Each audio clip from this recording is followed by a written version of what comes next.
I lead, welcome to Prisoner to Painter podcast. Welcome to the Prisoner to Painter podcast, stories of inspiration, where we talk about mental health, addiction, religion, becoming a business owner and self-sufficient, for what, when, where, and why. Join us and we can be your local hope dealer. Inspiration and dedication. I came a long way from sleeping in them cages. I got my life back. I feel amazing. Life's a book, don't get stuck on sad pages. Rainy days with no money. Hard work leads to days that are sunny.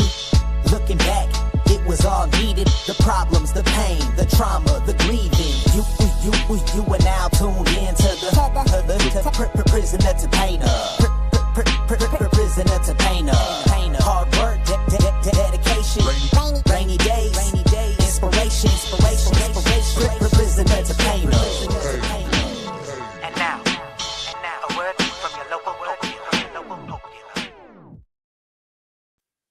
All right, welcome to the Prisoner to Painter podcast. I'm Nathan McDermott, and today joining us is Jeff Teem. Thank you for having me. Pleasure to meet you. Dude, thank you for coming on. Thank you for having what's the word I'm looking for? Courage to tell your story. I know it seems easy, but it's just in front of a camera. But dude, it still is nerve wracking for some. So. Yeah, I mean, I have no problem with it. It's I've been on stages and things like that, so I'm fairly comfortable talking about it. And I didn't do anything too crazy. Right on. Nothing I'm embarrassed of, I don't think. Gotcha. Dude, so here we start in childhood and we kind of work to where you are now. If there's not a lot in childhood, then clearly we don't.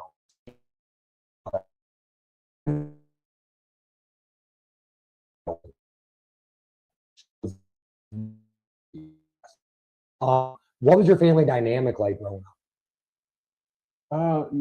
My family we were the average lower middle class family. I mean, my parents had issues just like any other normal family would have, but I mean, all in all, I think they did the best that they could. Awesome.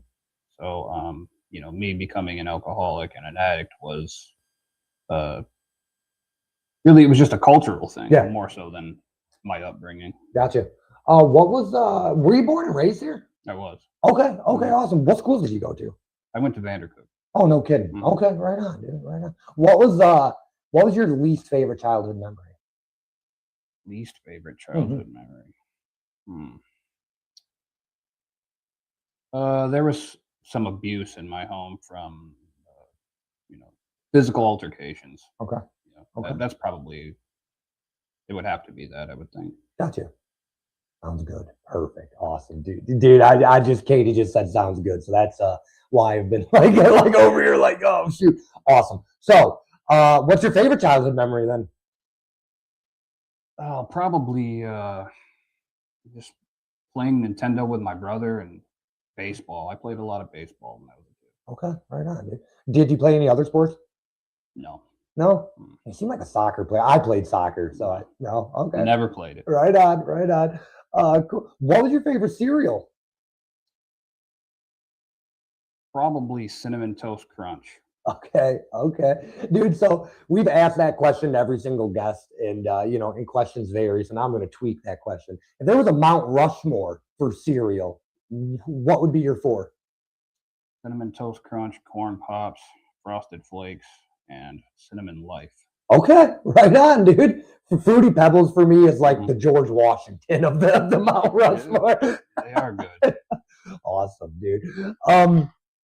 Dude, great. And I do want to say I smile and I'm bubbly, and dude, I am super excited about this story, and I mean that sincerely. I'm like this with every guest, so I mean it from the bottom of my heart. Well, I appreciate your enthusiasm. Thank you, man. Well, dude, I stumbled across your Facebook and I see you posting every single day, and it takes a lot of dedication, but now I'm starting to look forward to what you're doing. So, I mean, really. I appreciate it, man. Yes, sir. Awesome. Who was the most influential person in your life growing up? Somebody you looked up to the most?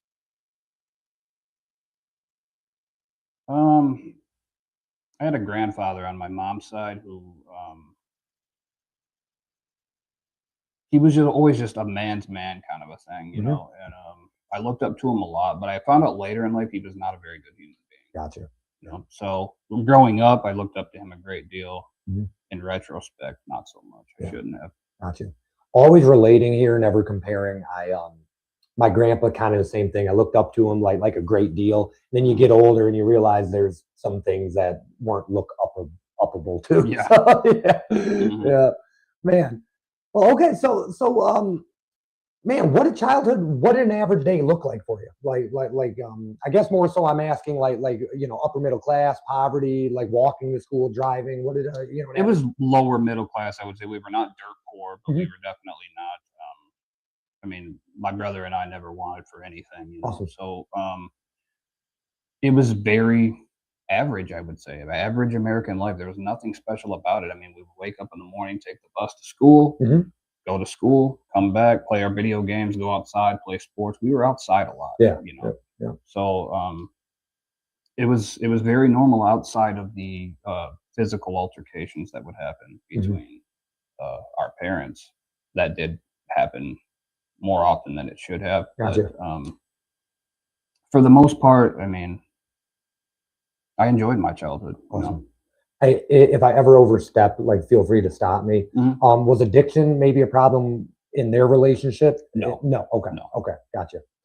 I just ask that because normally when that is a problem, it seems to be other stuff at play, like alcohol or drugs or stuff of that nature. So, Absolutely, it's addiction. They say is the leading cause or one of the leading causes in environment. yeah, You know, 100%. and then followed by genetics. But it actually reminds me there's an African proverb, man, from like the elders of Ghana, and it Okay. goes back. But it's a child who is not embraced by the village Mhm. will burn it down to feel its warmth. Okay. So Yeah. it's I think that addiction starts when someone is not necessarily, not embraced by the village, whatever that looks Yeah, like yeah. in their situation. Awesome, dude. I know we'll work into your recovery story, but you seem so educated. You seem like gung ho. I'm not even using the right words of what I would like describe you. You seem dedicated. You seem like you could educate others like about recovery. And I work in the field. I feel like I can learn from you. Oh, okay. Were you was education a big deal in your household growing up? It was necessary. Yeah. I don't recall, my parents ever saying, get this education, otherwise, you're gonna, Yeah. you won't turn out so well. Yeah. But school was absolutely important. Gotcha. Awesome. Where did you grow up in Vandercook? I grew up on a little street, actually all over the place. Mhm. Like my mom was kind of a gypsy. We moved around a lot. Gotcha. The one that I have the fondest memories of, there's a little street called Veracruz in Okay. Vandercook, and it's just off of McDivitt there. Yep. So yeah. Yeah, we lived off of Myers, so I was just okay. curious if you were going to say Myers. I just Mhm. would be like, oh, I live there too. Rick says yo, so just Rick Bader. What's up, my friend? He said he's going to tune in. Hey, we try to watch each other's shows, but he said he's not going to miss this one. So I was super excited to hear that. Man, did you go to Vandercook your whole life, or did you ever go to public schools in Jackson? Or 1 year, you know what, man? I left Vandercook for like the last half of 8th grade, and I went to this school called Amy Firth. I don't even know if it's okay, I don't even know if it's still around. Yeah. To be honest with you, I know the building's still there, but gotcha. yeah, I went there, man, and had this puppy love fling with a girl there, and interesting part of my middle school years, I guess. Okay, awesome, dude. Did you have a favorite subject or teacher? Or History. both? History. Mhm. Okay, right on. Favorite teacher? Happened to be a history teacher, or was there something different? I mean, my teachers were just teachers. Gotcha. Well, some like leave an imprint on some people. Mhm. I for some reason 5th grade, Mr. Larson rings a bell in my head. Like I don't really think he had much to do in the way I ended up. I just remember his name for some reason. One of my teachers is the guy who I guess he's the head of the Michigan Theater now, Mr. Tucker. Oh, no kidding. Oh, I didn't know he was a teacher. Yeah, he was a teacher for a long time, and I had him for, I can't remember what class it was, and I only had him for a short time because I ended up leaving the regular high school and went to an alternative high school. That's like where I started to kind of shift directions. Perfect. So perfect. So then I don't even have to figure out when the turn happens. We will talk about that. Before we get there, one of my favorite. What was high school like for you in terms of sports, prom, dances? Did you have like a normal experience in that regard? Yeah, I mean, it was a normal sort of experience, but the thing is like this is where I started drinking, Mhm. and obviously when you're that young, you're not really hooked on it generally. Mhm. But that the party atmosphere was important to Yeah. me, even Yep. at a young age. Yep. So like to me, prom and dances and football games and things like that, that was an opportunity for me to Yep. get drunk with the eye candy that was around me. Yes, sir. Yep. It's funny because I felt like we might have some similarities in our story, and we definitely do. But Yeah. I love that. If you could go back in one day, if you could go back to one day in history, cannot change anything, just to observe, what day would it be and why? Any day in history, Yep, in history. the crucifixion. Okay. Mhm. Okay. I hate to ask the obvious why, but why? Well, because then I could say without a shadow of a doubt that this happened, Yep. and Christ was resurrected. Right on. Right on, dude. Okay. So eighth grade, it sounds like you started drinking, or at least dabbled in it. Yeah, it was. Okay. Yeah. Okay. Um, what was the first time like? I remember not feeling much. Fair enough. You Yeah. know, I Yep. like I did like 6 shots of gin, and I don't remember feeling any differently. And I remember how it was terrible, Mhm. tasted bad, but yeah, that was the first time. But as it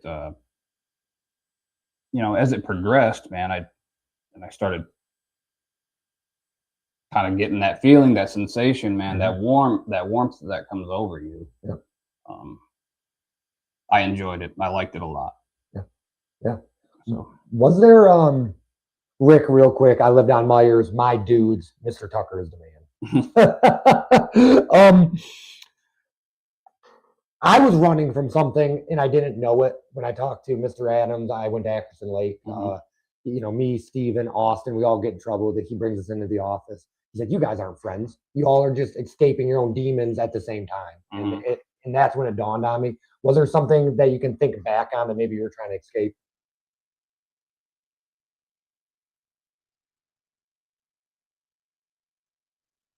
Man, I don't know if I was necessarily trying to escape anything. Mhm. I was convinced that I loved what I was doing. Yep. That Yeah. this is what young people do. Mhm. You know, Yeah. so I didn't necessarily have anything to run from, Yeah. but yeah. So I don't think that I was. If that was the case, I Yeah. haven't figured it out yet. Gotcha. Yeah. No, for dude. And honestly, some people just that mine started as I can get friends with this. And then the Mhm. demons I was trying to escape from were the demons from my own repercussions from drinking anyway. So Oh, yeah. it was all self-induced. Like so Yep. Self-inflicted. Yep. Oh man. Dude, this is if you could have dinner with anybody from history, who would it be?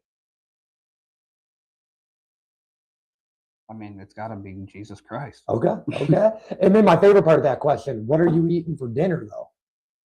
Well, if we're in that time, it's gonna be fish. Yeah, fish and bread, huh? Mhm. Yep, fair enough, dude. What was Jesus always a part of your story? No. No. Okay. Okay. When does he fit into this? Well, when I was younger, I absolutely believed without question. When I got into my early 20s, I started veering away from it. Mhm. And then I started questioning everything. Like I didn't even for there was good 10 years where I didn't even know if I believed in anything. Mhm. You know, Yep. couldn't really nothing in my life was telling me that there was any kind of a supreme being. And if Mhm. there was one, he didn't seem to care much about what was happening here. Yeah.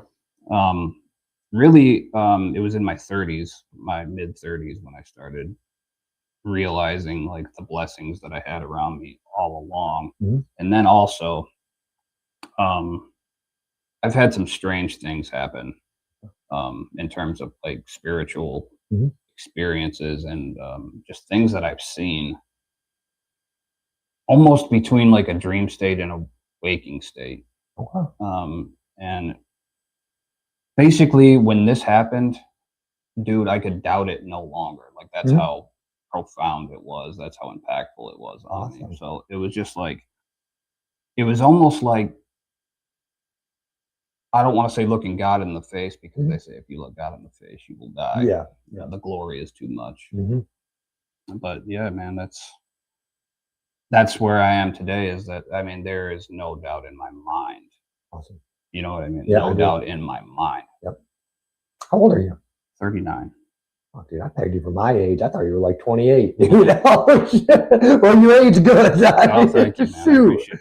Man, no, dude, A, because I quit drinking, that, I had the spiritual awakening. Mhm. So that, like, and I already kind of believed, and I had my fights because, like, my sister died. So I can relate to, well, is he actually real? Because, like, babies don't die. If, it's that type of thought process. But, like, if something switched like that to get me to quit drinking, like, that's a power greater than myself. Mhm. I call him Jesus or God, whatever you want to call him. I'm not saying to you, but whatever, the guest or whoever wants to call him. I mean, Yeah, it was man. Jesus for me. So, Well, I don't know. Like, I don't mind just saying that I'm a 12-step guy. yep. That's what works for me, man. And I truly believe that, if you allow it, God will come in and He will take that. Yep. He'll take it away from you. Yep. Yeah, dude. And, yeah, I can't explain it. I'm sure we'll get to asking you about it, but like, I can't explain how it happened. I just woke up and that was it. Like, Mhm. I never wanted to drink again so far. So, Yeah. um, So I remember laying in the emergency room when I went to treatment. This is the final time that I went to treatment. mhm. Laying in the emergency room, man, and I remember they're doing this ultrasound on my liver. They're telling me that I'm on the brink of cirrhosis, and um, I remember laying there just thinking, like, I have literally no energy Mhm. to live this way anymore. Yeah. I cannot do it anymore. Yeah. Yep. Then that should tell you how bad it had gotten, and we can go into that Yeah. more if you want Well, to. dude, definitely, Mhm. it takes a toll on you. Like people who don't suffer or whatever from we do, Mhm. it's like, I don't think I could ever explain the toll it takes on you. I mean, I just work 48 hours straight, and that's the exhaustion sometimes I would feel. Like, Mhm. it's insane for sure. Yeah. Man, what was your first job? My first job, I worked at a Burger King. Cool. Okay. Oh, there's nothing cool about it. um, okay. Um, did you graduate? I'm sorry, I didn't ask that. No. No. I ended up getting a GED later on. Awesome. Awesome. I guess I'm just trying to learn what it looked like in the early stages. What did addiction look like to you? Because for me, I wouldn't even call it addiction. I probably was addicted, but Mhm. that wasn't even a thought process in my mind at that time. Yeah, it didn't even dawn on me that I was like a true blue alcoholic, and I became, well, I mean, it's the same thing, right? Yeah, Alcoholic addict. for sure. I was probably 28, 29 when I finally realized, you know what, this is problematic. Yeah. So throughout all that time, I'm not an alcoholic or an addict. I'm just a guy who drinks too much. Yeah. Yeah. That's how I viewed it. Yeah. Yep. And a lot of other people, I thought that's how they viewed it too. There was a few people that were close to me that were like, dude, this isn't good. Yeah. Yeah. And they would try to tell me you have an addictive personality. You know how people will say that Yep. when they don't really understand what it is. Exactly. So I heard that a few times. Mhm. Did you go to college? No. No, dude, you just seem so fucking educated. I really, I pegged you for a college guy. No, well, I mean, you don't really need it to be educated. I mean, you Yeah, need it for sure. to prove that you're smart enough to do certain jobs. Yeah, yeah, Mhm. yeah. Okay, so what? You probably graduate around 18, or you quit school around 18. So that's 10 years until you kind of think that you have a problem. Right. What does those 10 years look like, man? Do you have girlfriend, kids? I mean, what does that stretch look like? So no, I didn't have. My first son wasn't born until I was 26. Throughout that Yeah. entire time, I was like, heavily involved in the local music scene. Okay. Well, and other music scenes too. I mean, Mhm. we did a lot of work with people around the state, so it was kind of like a regional thing. But Awesome. for the most part, we were local. But with the music scene, it is, Mhm. the culture of it, hip hop it's very party heavy. I mean, Yeah. what can I say? Yeah. You glorify a lot of unhealthy behaviors. Mhm. And I got caught up in it just like I think most people would. Yeah, yeah. What what drew you to music? I feel like a lot of people draw some sort of inspiration, or there's a reason. What drew you to being a musician? Um, well, I just love the sound. I Okay. mean, it's really that simple, Gotcha. you know. And but I learned later on there's a creative process that goes into music that is really unrivaled.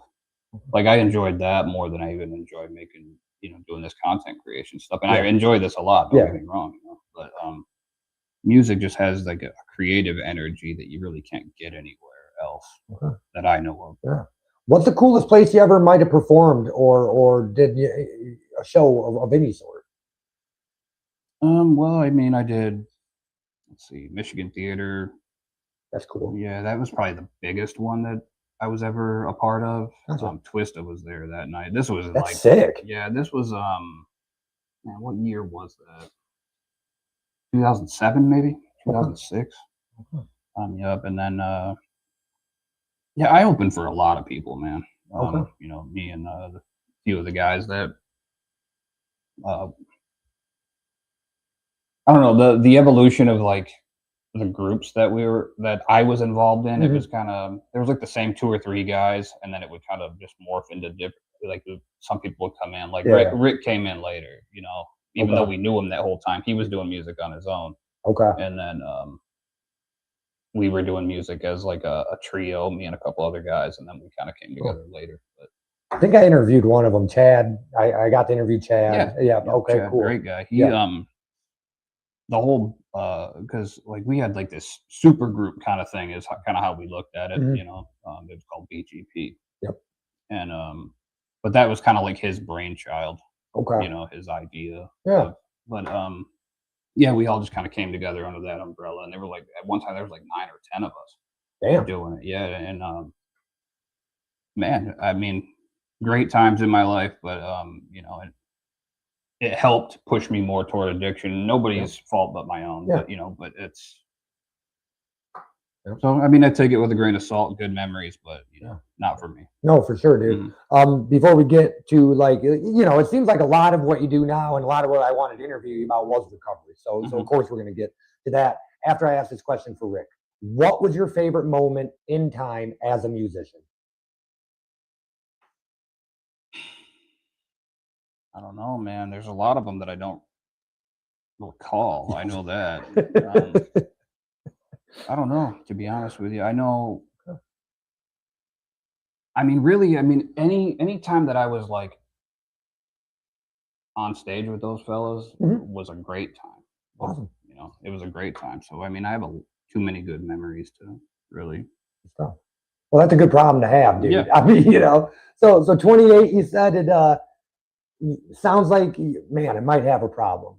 Does anything happen? Do you like seek treatment? Do you just brush it off? What? I didn't seek treatment until I was 2022, so it would have been 35 years old. Okay. But at about 28, I got hooked on benzos, like real bad, Gotcha. real bad, Yeah. and that lasted for 7 years. I didn't realize throughout that whole time that mixing benzos and alcohol can kill a person. Mhm. So it was just, and I'm taking, you know, sometimes it would be two of them a day, other times it'd be 7 or 8 a day, and I'm also, you know, drinking along with it. Yep. And you know, I'm having all these like symptoms of like major depression, serious like panic attacks where I would like my body would just tense up on its own and Gotcha. you do all sorts of weird things that I couldn't control, and I just knew it wasn't normal. I mean, many times I just thought I was dying. What Mhm. the hell is this, you know? Hey. But yeah, so my life was just, I mean, I was a full blown addict at this point. You know? Okay. Okay. From the time I was 28 until 2023 when I got off the benzos finally. Okay. And that took some work. Mhm. You know, they had to give me phenobarbital to curb the seizures Yep, because I was yep. having bad, like, I had a grand mal seizure that was just crazy, dude. And I was like hallucinating right before it happened. I actually did a reel on this, told the story of the things I was seeing, and I mean, we can go into that. Yeah. Yeah. So I'm in Flint, Michigan, at a treatment center, and it's March 8th, 2022. Okay. I had been there. I had detoxed already from alcohol, but I was still just getting massacred by the benzo withdrawal. Yeah, and that's a hard one. I can agree from my own past. So yeah, Right. yeah. So we go outside. I've been down from the detox unit for about 2 days. So I've been in residential for about 2 days. We go outside because in this you used to be able to smoke. Yeah. So we'd go outside for a cigarette break.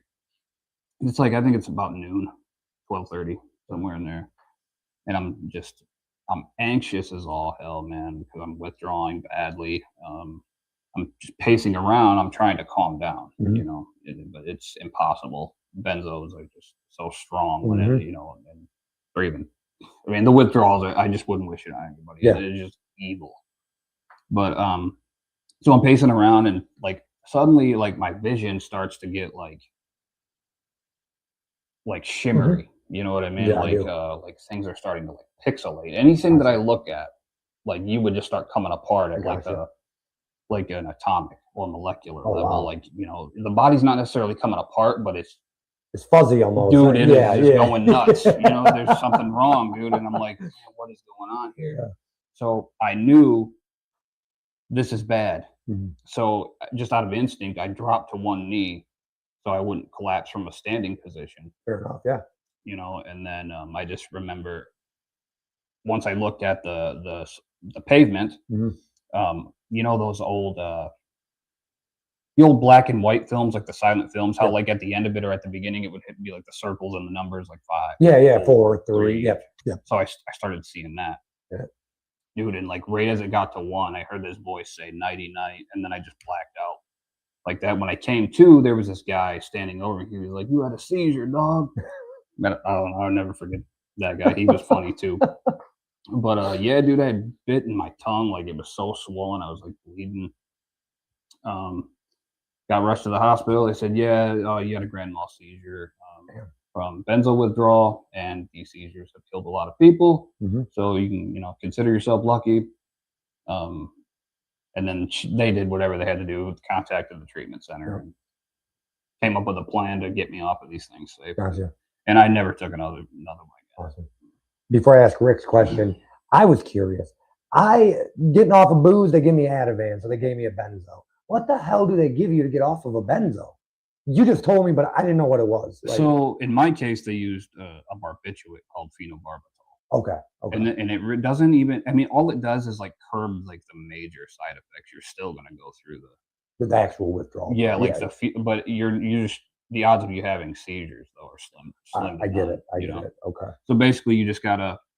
You can be confident that you're not going to seize up during the withdrawal, but you're still going to suffer on. Gotta do what you gotta do, man. I also chose both of the worst things to detox from. I chose booze and benzos too. So I understand the pain, dude. Yeah, that was it's excruciating, honestly. Dude, yeah. It is pure hell. Yep. Pure hell. There's no other way to describe it. Yep. And then only 2 you can die from too. Right. So it's like, not discrediting anybody else's detox, but it's like these ones can kill people. So, the withdrawals. Yeah. Rick wanted me to ask, what was your lowest point? Like when did you realize, hey, I need help?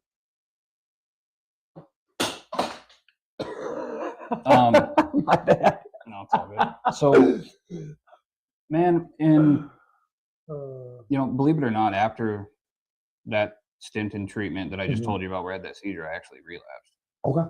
A number of times actually. But my lowest point would have been after I left that treatment center and came back home here to Jackson.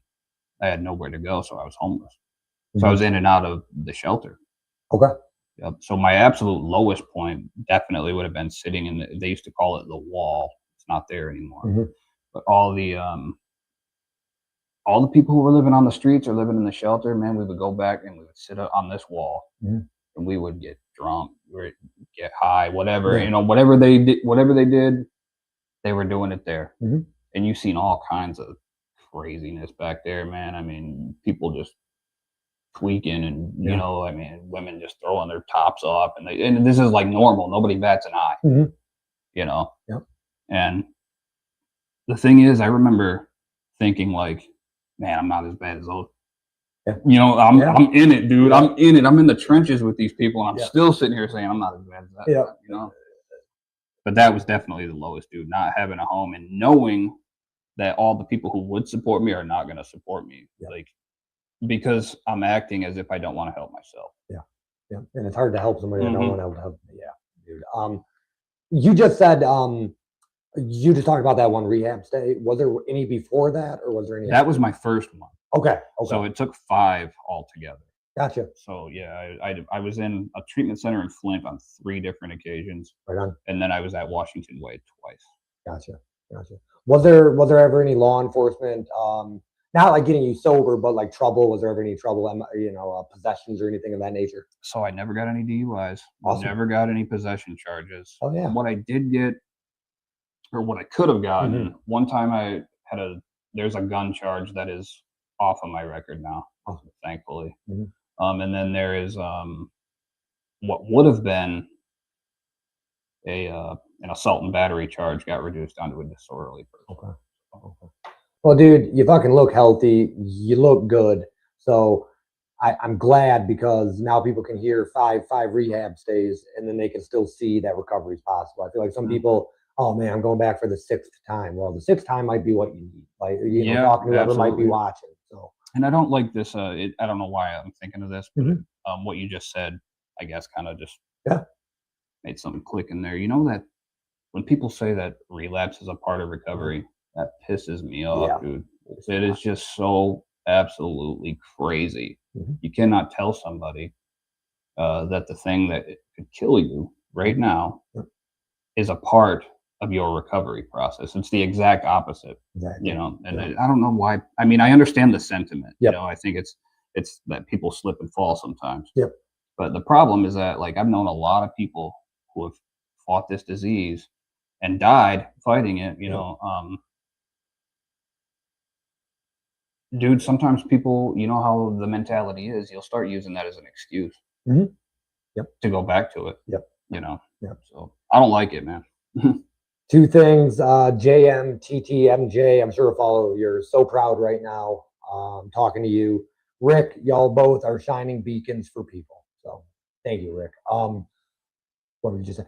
I have to walk a thin line by what I talk because I work for Home and New Vision, but relapse does not have to be a part of recovery. I agree 1000% with that. We have to give grace, and I understand why we do at work, and I understand why it is a sentiment or sentiment. It does not have to be a part of recovery. Right. Like, and it's actually not it's like you said, it's not a part of recovery. Isn't going back to what almost killed you like that. Yeah. That cannot be. I met a recovery coach, and man, he was a great guy, man. In Flint, he says, he used to say that relapse doesn't have to be a part of recovery, but it often is. Yeah. And I think that's a good way to No, say it, 100%, dude, 100%. So, What was the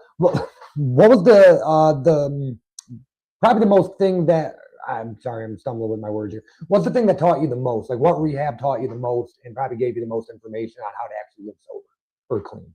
Henry Ford Addiction Recovery Center, it used to be called Washington Way. Yep. You know, this place is just, dude, I don't know what it is, but whatever they're doing, they need to keep doing it. Gotcha. You know what I'm saying? Because dude, it helped me so much, man. And I think just, I don't know, man, like just the way that it's set up, right? It's not necessarily a beautiful place, but it's not run down either. Yeah. Yep. It's functional, you know, and I think it's an old farmhouse or something like that. Yep. But just the therapy team in there is amazing, man. I went through the 12 steps with a person who was a therapist there, and that was just so extremely helpful. Awesome.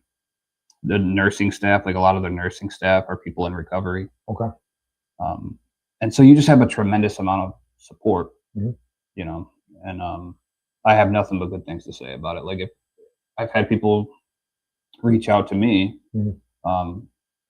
because they knew people who needed treatment, and that's exactly where I send them. Awesome. Yeah. You know the old saying, I'm sure, a belly full of beer and a head full of AA. What was it like between one rehab, then the second rehab, and the third rehab, knowing what you should be doing and then not doing Well, that's kind of a lot to unpack, I think. But Mhm. I can tell you when I was in Flint, it? I remember I didn't realize this at the time, Mhm. but I did not have the right attitude about rehab. Gotcha. I just didn't. I was there, I was sitting in a building, Mhm. but I was not accepting help. I get you. So like if I'm going to groups, because these things are mandatory. I Yeah. mean, you got to do this. Yep.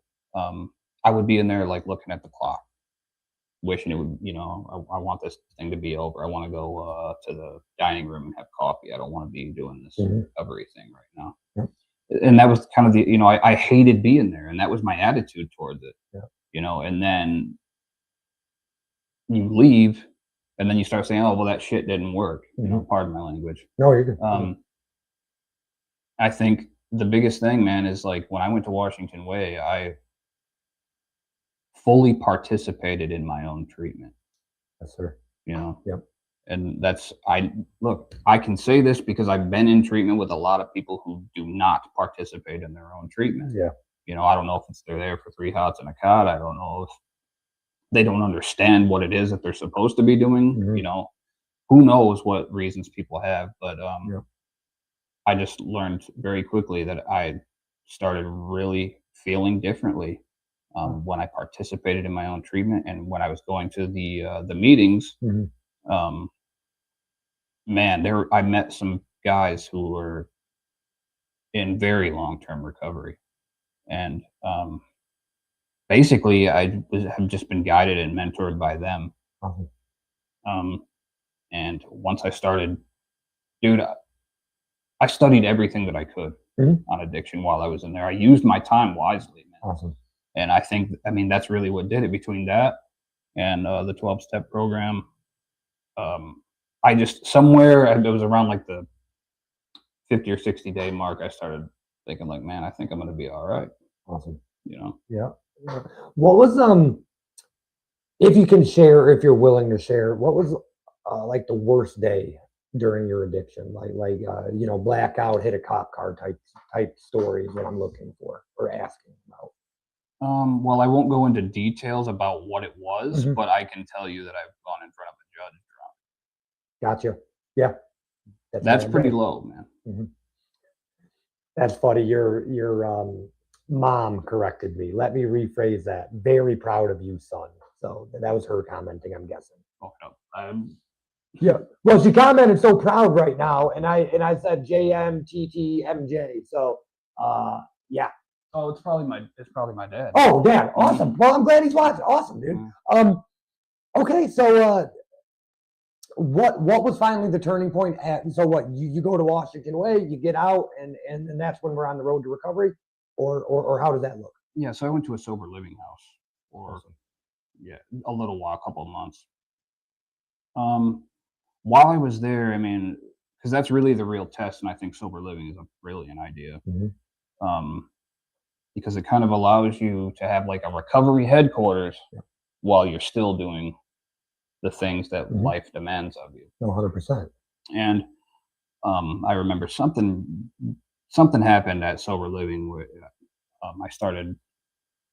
It affected my mental state, like Mhm. to a degree where I remember for a split second, dude, that thought hit me. You know how it is, Yep. man. Yep. You know how it is, Yep. dude. Like I was like, man, there's a bar right down the. And then Yeah. like all of about 3 or 4 seconds, like I just had this smile on my face because I knew I wasn't gonna do it. Mhm. You know. Yep. And so I just dealt with it, man, the way that I was taught to deal with it. Through prayer, having a relationship with God, Uh, making sure that I talk to the people who have helped guide me. Yeah. Because people think that like a recovery coach or a sober supporter, or a sponsor, um, sometimes like they get a bad rap in the sense that people might think that they're trying to like boss them around or Yeah. give them orders or whatever. And the Mhm. reality is, man, is like sometimes you need an experienced mind. Yep. Check your own thinking. Yep. You know? 100%. And that's it's just a beautiful thing, man. Like I love the lifestyle. Like I love recovery, man. It's done so much for me. Mm-hmm. And I know it, dude, it like gives me great joy to know that other people are going to experience this. Yeah. And I want to help them get there. Yes, sir. You know, but that's much easier said than done, right? Mhm. Because dude, when you're dealing with somebody, I mean, by God, they want to double down and stay in it. Yep. I'm staying right here. Yep. You know, Yep. so there's a lot of work to do, man. Nowhere near enough time. But Did you do a day one on your recovery journey? When did that become a thing? When you videotaped or when you do a video? So I did not do a day one because I was in treatment for day one. Fair enough. Fair enough. But yeah, I started. It was after day 100. I know that. Okay. Because I was in treatment for 80 some odd days, and then I went to a sober living. Gotcha. So, but that was something you started like once you got out, or no? So like, man, I got I'm back. curious. I got back on social media when I got to the sober living house out of boredom, right? And I would just share like my opinions and stuff on the Word of God, and then I started writing my thoughts and opinions on different topics of addiction, and that's where I did this one. It was like kind of an article, sort of. It wasn't really an article because I'm not a journalist, I'm not a writer, but it was just a post, a long form post on addiction's effect on women. Okay. Right, and that was dude. I went from like nothing, like not getting really much engagement. That post. Out through the roof. Yeah, dude. I mean, within like the first 15 minutes, like 70 people had shared it, 60 people, something like that. Okay. And dude, ever since then, like anything that I post that is like addiction related does decent. Yeah. You know, and some of it does very well. Yep. I've noticed some of your shares and likes. I'm like, holy cow, dude! Like that's incredible, man. And I just figured out, you know what? Facebook likes it when I stick to this. I forgot if you ask me. Anyways, yeah, I mean, yep.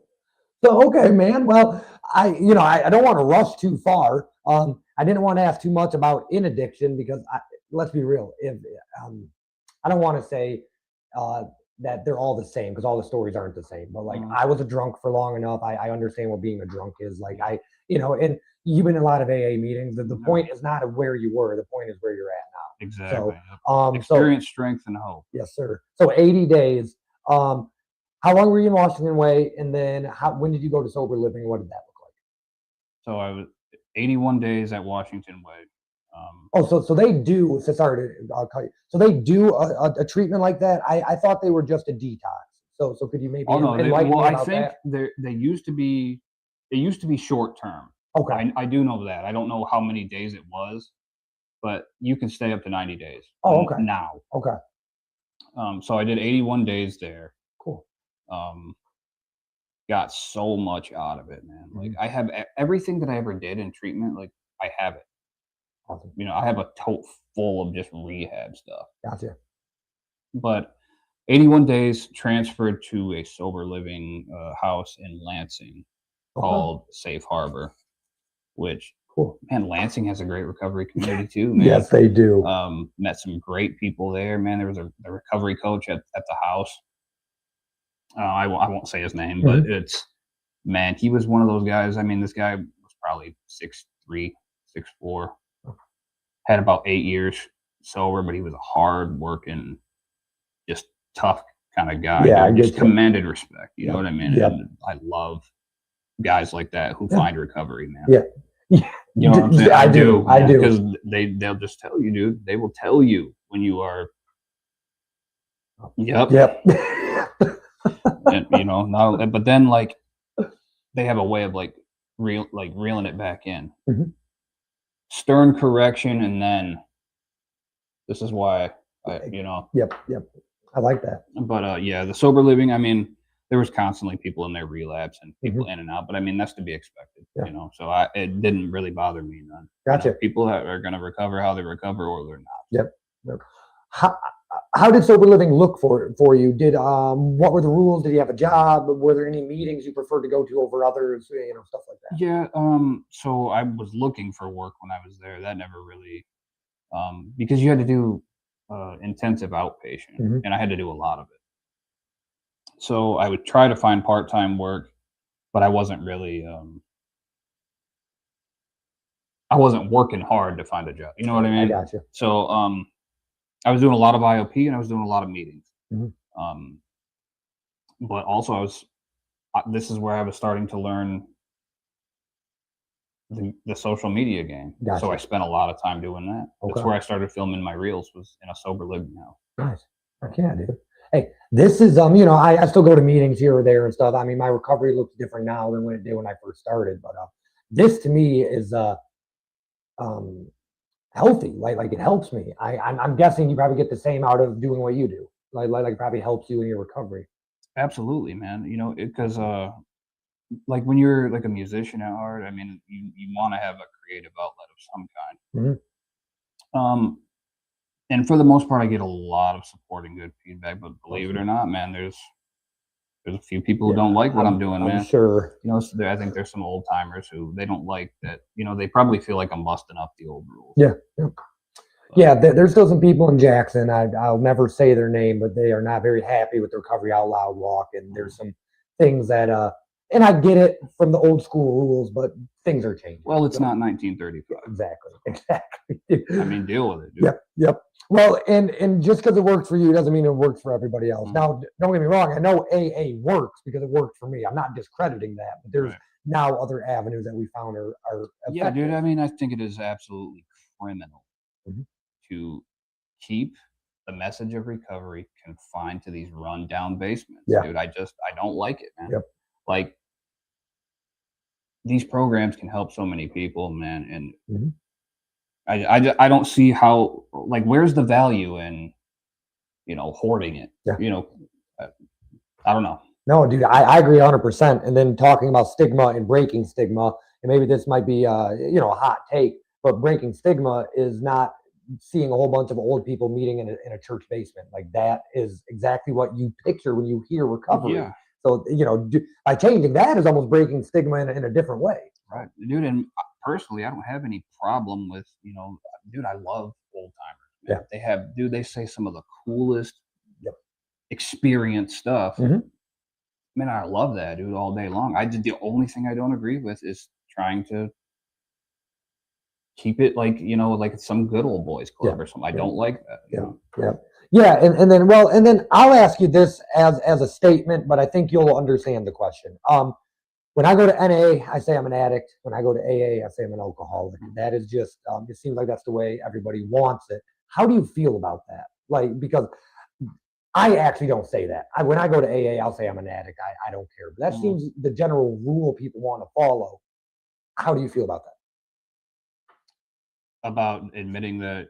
Well, at NA, you're an addict. At AA, you're an alcoholic. And they don't want you to Yeah, honestly, I think it's just because they didn't have these substances. Alcohol was like the big thing yeah, back in, yeah, and I honestly, like, I think that they don't want to merge it because AA is like a piece of like Americana or something. yeah. There's like something real traditional and valuable about the AA message. Mhm.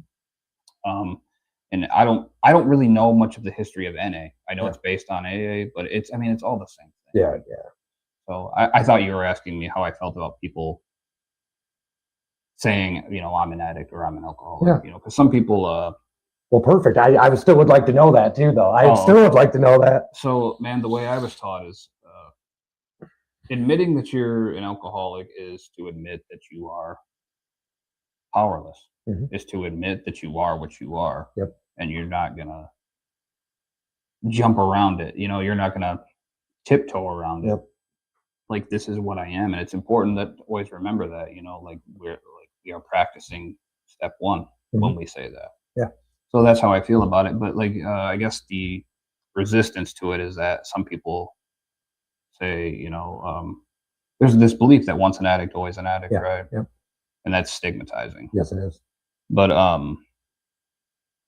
I guess I don't really care how people feel about it as long as they Mhm. know a person who has struggled with addiction, that switch is always there. Yep. I don't care if you don't identify as an addict now, as long as you know that if you pick up, Yep. you're going back to Exactly. it. Exactly. So Yeah, and the reason I add, I do like that question because it seems like a topic of conversation in the field that I work in. Hmm. I get why I'm a person with substance use disorder sounds better than I'm an alcoholic. I understand that, but I am a strong believer in what you just said. Like I almost have to remind myself I'm an alcoholic. Like Hmm. not in the terms of like I know I can't drink, so don't get me wrong. I'm Hmm. not reminding myself in that way, but like I identify as I'm Nathan. I'm an alcoholic. Hmm. So, yep, yep. After sober living, how long did you live there, and when did you move back to Jackson? I moved back on sometime in early April. Oh, okay. Yep, sometime in early April Right is on.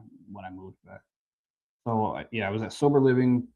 I completed Washington Way January 20th. Right. Um, went to sober living and I was there till early April. Then I came back to Jackson. Awesome. So And what are you doing now? Besides social media content creation, Mhm. I'm sure I know you're in the recovery community. Right. Have you picked up any type of job? Yeah, Fathers, you so know, I have a part time job. cool. I did the what is it, the peer volunteer training. Awesome. Yeah, I completed that. So I haven't heard from anybody, but I haven't been down there just to show my face or whatever either. So it's not, Gotcha. but yeah, there was a woman down there who took me through that, and we Hmm.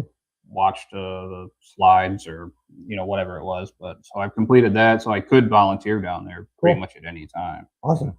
Do you ever think you're going to get into the field like home and new vision or peer supports or anything like that? Does that entice you at all? It did. Okay. I mean, it still does somewhat, Hmm. um, but I like the way that I'm going about it right now. Yes, sir. You know. Yep. I get it, dude. I Hmm. almost feel like I can impact more people sometimes doing what I do than at my job. Hmm. Not that that's not always true. I know they'll watch this and be like, that's not true. It's not like that always, but sometimes I feel like I can I mean, I get more impact sometimes. So a couple of the staff members at Washington Way, they thought that becoming a therapist would suit me. Mhm. But I just don't. Man, that is deep, dark work, Yeah. dude. Yeah. And I just don't really. Did Doug Rickman work at Henry Ford when you went there, Washington Way? He was old orange haired guy. He used to be a drunk for like 30, 40 years. Not that I can remember. Okay, gotcha. I when I went there, he was working there, and that Hmm. dude like changed my life, like Oh, seriously. Um, what was the biggest thing that helped you in your recovery? the 12 steps. 12 steps. Yeah, Yes, sir. like it is the only thing. I mean, well, God, but I mean, it's all. Hmm. It all goes hand in hand. But it was that process, man. It was taking all of this stuff, Hmm. getting it out of my soul and onto paper, Yeah. and then sitting down with a guy who has got just nearly 2 decades of recovery Hmm. and just talking to him about it and just letting it all go, man. It was calling people that I hadn't talked to in years Yeah. and saying, look, man, that was stupid. Yeah. I don't know why I did that, but I'm really sorry, dude. And, and doing it without expecting them to forgive me, Yeah. dude, because Yep. that's not what it's about, man. Yep. It's not about getting forgiveness. Yep. You know what I'm saying? It's about having some humility for Yep. once in your life and Exactly. just saying, look, I was wrong. Yep. And if you don't want to accept my apology, that's fine. I just wanted you to know that. That I You am know? sorry. Yeah, Hmm. exactly, dude. Did you just do a speaking thing recently? Did you do like an open speaker or anything like that? No, I'm doing one next month. Okay, Yeah. okay. I thought I heard something like that, so it's next month. I Yeah. didn't miss it. Okay. Yeah, Where are you doing it? that's in the Detroit area. Oh, cool. Yeah, there's a guy I met through my sponsor, a guy in the fellowship, and Awesome. he's got I guess there's a panel of 3 people, and he asked me to be one of those people. Awesome, dude. Changing the fucking world, man. Well, I don't know about the world, but What? change something. Well, changing the world starts at home, then your community, then so I mean, you're on your way. Oh yeah. Yeah, man. I mean, things are looking up, and I don't, I'm not ashamed or afraid to say, I'm doing better than I've ever been. Awesome. So, and I've worked for it, so Yeah. I don't have any issue. I obviously I'm not trying to be boastful. Yeah. But things are going well because I stopped living in my misery and my self-pity and my excuses for why, why I couldn't achieve things. Yeah. Once you get out of that, man, you start, when God is with you, you really don't doubt yourself, Yep. man. You just Yep. don't. Yep. Doesn't cross your mind. Yeah. Man. Like, Dave Malosh, I will name drop him. He works at Home New Vision. I love him to death. I said something similar to what you said. Man, I'm not trying to brag or I'm not trying to boast. And Dave said something. He said, you know what? You've earned it. So I just wanted to say that to you. I get you don't want to boast, but buddy, there is some things that it's like you've earned it. You went through all that and you're here. You earned it. I mean, you earned that right. And the most important thing, man, is just always remember, like for me, I always have to remember that, look, I don't have like the long-term recovery that like my sponsor has or the guys that have helped me. I don't have that, so there can be a lot of eyes like, when's the relapse coming, and I never would say that relapse is impossible, right? But I think I have very good odds. Yeah. I think I have very good odds. Yep. So I don't know, man. I just I can't reasonably see any scenario where I would want to change what I'm doing or go back to my old ways at all. It takes somebody that'll never drink again to understand what you're saying, because I can't explain it either, but there is relapse almost impossible. I get what you're saying. I couldn't think of one thing that would ever make me pick up a beer again. I can't. Well, Dr. Silkworth called it an entire psychic change. Okay, right on. So, dude, you man, sorry, sometimes my brain works quicker than my mouth, but dude, you're so educated. I've really looked up to what you're doing. Is there anything when I invited you on that you're like, I want to talk about this, I want to cover this, and maybe we didn't get to it? Now, I guess would be the time I'm asking. Nothing really came to mind. I mean, I knew that I wanted to tell a little bit of my story and talk about recovery, because that's what I care about. Awesome. And I mean, we've done a lot of that here. I mean, if there's anything else that you would like to talk about. No, dude. I mean, we still have our wrap-up questions, stuff like that. I just do like plugging in right there because, perfect example, I invited on Amador. We had this whole interview, and then afterwards, man, I wish you would have asked about that. So I'm like, so now I ask when the camera's on and not after when I'm like, oh, shoot, I can't ask no more. No, man, there was nothing that, I didn't have any like burning desire, as they say, to talk about a certain thing. Is music ever going to come back into the picture? So for a long time, I thought that it would. Okay. I don't really know what. Dude, I'm almost 40, man. So it's a young man's game. Yeah. But I'm considering doing something. Awesome. Cool, dude. Well, and if it's nothing else, it seems therapeutic for most music. Most people I know that do music, it's for them to be first and foremost. It's for their own therapy. It's for what they like to do, and then it's just a side effect that people like listening. Awesome, dude. So you've been here about 3 months back. It sounds like April, May, June, July. Yeah, about 3 months. Have you ran into a situation of like person, places, or things that you had to exit quickly, or has it been pretty easy getting back? Nothing where I had to exit quickly. I did go to a very dear friend of mine. He's getting married, and he had this at a wedding shower. Okay. So I went in there. I walked in, and I remember as soon as I walked in, and this was unintentional. As soon as I walked in, somebody gets on the microphone, and they specify where the alcohol is, and where it isn't, and that was just hilarious to me. But no, when I went in there, like I remember sitting there like I could easily take a drink right now. I mean, but like being around alcohol, like it just does not have that pull. It doesn't really speak to me like that anymore. So it's just like, was I aware that I could? Sure. But I mean, I'm not going to. No, I get it, dude. I don't make a habit of going to bars, but like shoot a game of pool with my dad. He plays up a game on or whatever. Dude, the thing is, man, is like the thing about recovery and doing this thing and really living it is like, dude, you are so well equipped. Yep. For these scenarios, these little scenarios like the wedding shower, Mhm. or whether if I've gone to dinner and not in they're restaurants, but they Yeah, served yeah, alcohol. yeah. No, for sure, for sure. And look, man, it's just when these thoughts come up, I mean, I can remember like being just, dude, addiction dog walked me, Yeah, dude. Like yeah. any little thought would make me drink, Yep. like just the thought of, man, I just want to go out to eat and have a beer, Yep. it's something simple like that. Yep. I rarely ever get those thoughts now, but even Mhm. when they do happen, it's just like it just kind of falls away, Yeah. like there's just nothing special about it Yep. anymore. Like it has no power. Yep.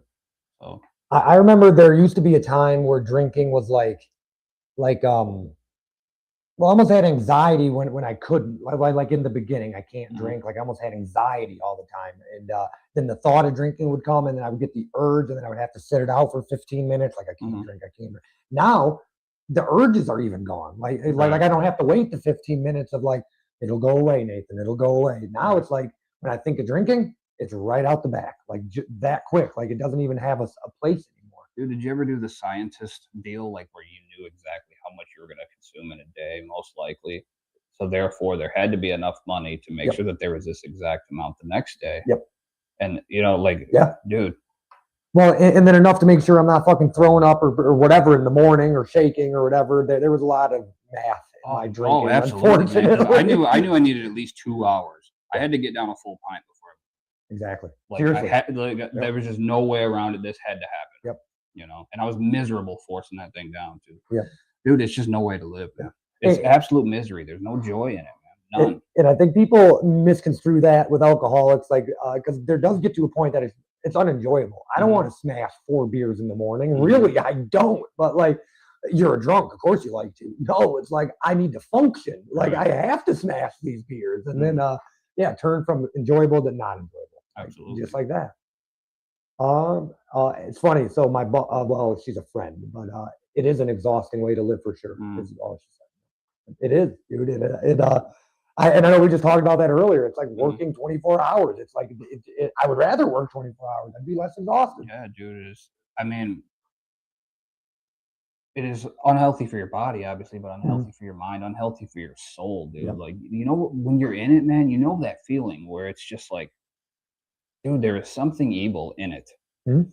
where it's just, it feels dirty and Yep. filthy and just, you need like, you need a shower for your soul, dude. Mhm. Like, it's just, I don't know, No, I man. get It's it. just, and that's what unmanageability is, I think. And then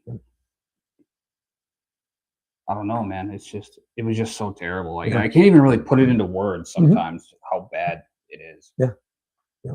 No, dude, this has been phenomenal. So I'll ask probably 2 or 3 more questions. I won't keep you all night, and then we'll get to our wrap up questions. This is how I think it's cool. I don't know how to word it, but this is how we keep everybody related. It's like Chief Pittman, Judge Jordan, all these people have all answered these questions. So now everybody who's been on has something in common. It's kind of my thought process behind that. All right. So I mean, but really, right now you are how many days sober? 261. 261, dude. That is awesome. So that's just incredible, and I like how you're posting a video every single day. What is your 5-year plan? 5-year plan. Well, that far out, it's got to be pretty vague. But Yeah. so I definitely want to open sober living Awesome. houses. I don't know exactly what that looks like yet. Mhm. Definitely still want to be doing the social media thing. Yes, I sir. enjoy it just a great deal, and Mhm. it's I have figured out that it's the long game when it comes to social media. So, Sorry, I'm chuckling. Angela follows you. That's just super funny to me. She lives out in Garden City, works in Ann Arbor. She's my boss at Home a New Vision. She says, "I follow Jeff. I'm glad you have him on as a guest." I just think Cool. I think that's funny. Sorry, I wasn't trying to. You see me smiling as you're answering a serious question. I apologize. well, hello, Angela. Thank you for following me. Yeah. So, yeah, I definitely still want to be doing the social media deal. Awesome. as long as it's still working and it's still helping people, like I'm all for it. Yeah. So there's outside of that, I'm not totally sure what it looks like. I know I want to be in this recovery space, Mhm. but I'm more of like, I don't know, dude. I'm opportunistic.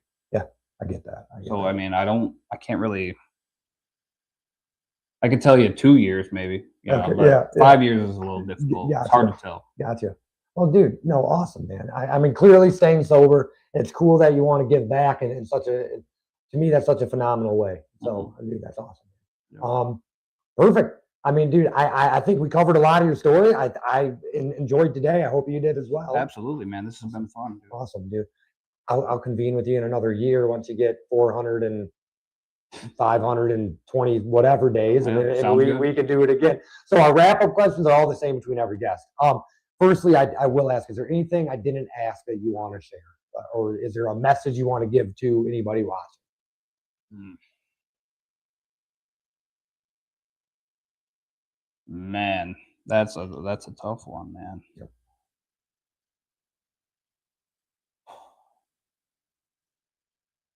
I think that if you're stuck in it right now, like if you're stuck in addiction, you need to put yourself in a position to have that psychic change that we talked about. Yes, sir. Something has to intervene to the point that it cultivates lasting change Yes. in your perspective, not just on the world, but beyond. Mhm. So the whole perspective has to shift. And the only way you can really do that is, well, you have to accept the help that people are giving you. Yes, sir. So if you need help, if you're not going to go get it, if someone reaches out to you to help you, take it.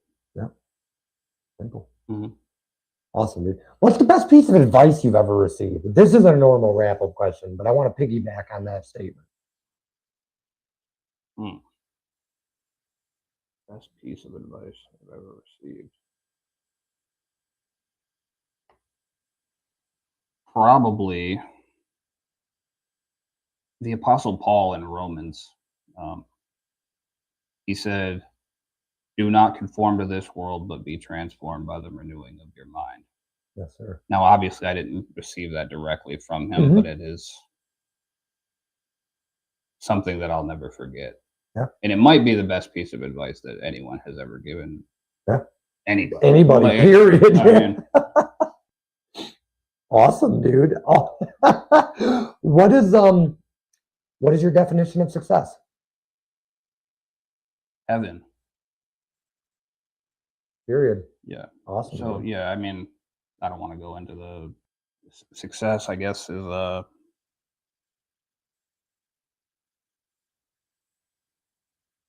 I don't know. Like I don't have like pride in that way.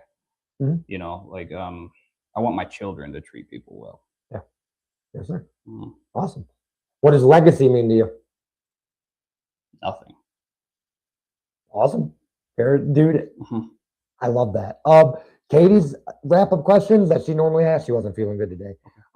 What she normally asks is if you had one word to sum up your entire journey, what would that word be?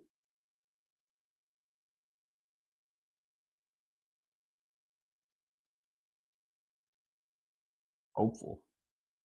And then the last wrap up question, if you right now met young Jeff, would you get along with him? And then vice versa, would young Jeff get along with you? 100%.